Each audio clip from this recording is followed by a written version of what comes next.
ఎంగిలి చేత్తో కాకిని తోలనోడు ఎవరో పిల్లికి బిచ్చమయ్యనోడు అన్నాడంట. అరే నువ్వు ఫస్ట్ ఎంగిలి చేత్తో కాకిని తోలడం నేర్చుకోరా, పిల్లికి బిచ్చమయ్యడం రాదు అని అందరినీ అనే ముందు. ఈ మధ్య ఫుట్పాత్ పీపుల్ అంటే కరెంట్ ఉన్నోళ్ళు ఒక హాబీ పెట్టుకున్నారు. మందిని దోచుకోవడం, మందిని ఎలా లూటీ చేయడం, మంది మీద పడి ఎలా బ్రతికేయడం, మంది సొమ్ము కాజేయడం. మా ఇంటి దగ్గర మా ఇంటి చుట్టూ మనుషులు ఉంటారు, వాళ్ళు డెకాయిటీ చేస్తూ ఉంటారు, ఎప్పుడు మంది సొమ్ముతో బతుకుతూ ఉంటారు.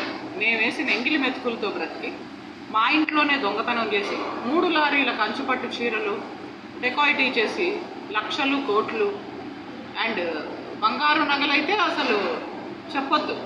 బీరువాడు బంగారు నగలు దొంగతనం చేశారు. మీ దగ్గర ఏం లేవు బంగారు నగలు.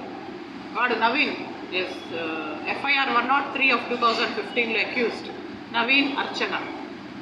మీ దగ్గర అంత బంగారం ఏం లేదు, మేము తీసుకున్నాం. వాడు ఎక్కడ దొరికిపోయాడంటే ల్యాప్టాప్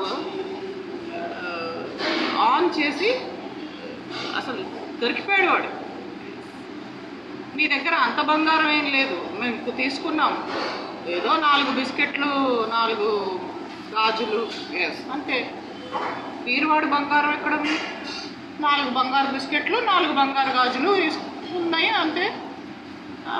అంతే కదా, నీకెలా తెలుసు?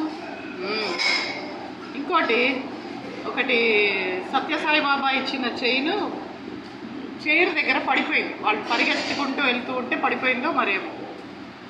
అయితే ఆ యొక్క సత్యసాయి బాబా గారు ఇచ్చిన చైన్ పడిపోతే అది కూడా దొరికిపోయారు వాళ్ళు. ఆ సత్యసాయి బాబా ఇచ్చిన చైన్ అయితే ఏం తీసుకోలేదు కదా మీరు అది కూడా రాశారేంటి? నీకెలా తెలుసు? సత్యసాయి బాబా గారు ఇచ్చిన చైను కుర్చీ దగ్గర పడిపోయింది, అది నేను చూసుకోలేదు. తర్వాత ఒక వారం తర్వాత సోఫాలు కుర్చీలు అన్నీ పక్కకు జరిపి ఊడుస్తూ ఉంటే కార్పెట్ పక్కన పడిపోయింది. అది వాడికి ఎలా తెలుసు?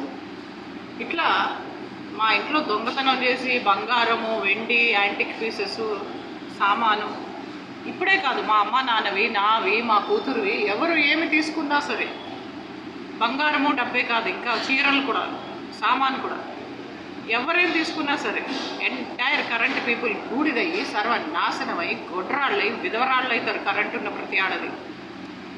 In reality, urgently on the spot.